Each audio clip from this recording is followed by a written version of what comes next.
Welcome back to our channel How to Guide Everybody, and in today's video I'm going to be showing you guys how you guys can download Genshin Impact on your mobile. So as you guys can see over here, it says Genshin Impact, and I have managed to download Genshin Impact on my iOS over here.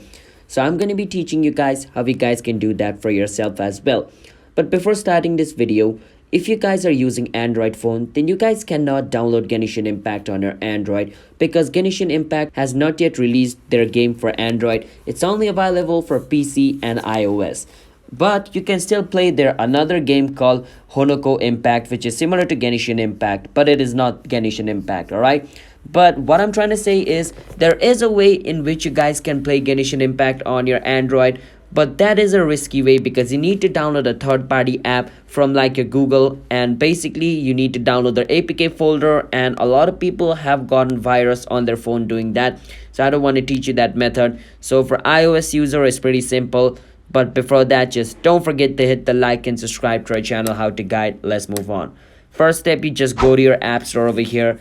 After you go to your app store, what you want to do is make sure your app store loads up, and after it loads up, go on versus search, and over here you want to search for Genshin.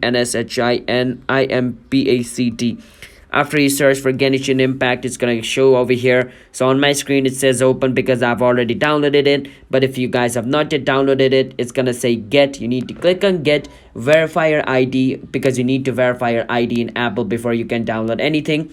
After you verify it, your Genshin Impact will download. Once it downloads, you can click on open and open Genshin Impact. So that's how you guys can download Genshin Impact on your mobile. I'm sorry for Android user, but they are saying they're going to be releasing Genshin Impact for Android pretty soon. So hope that happens. So hope you guys understand, and I will be seeing you guys on my next video. Until next time, bye bye and have a nice day everybody.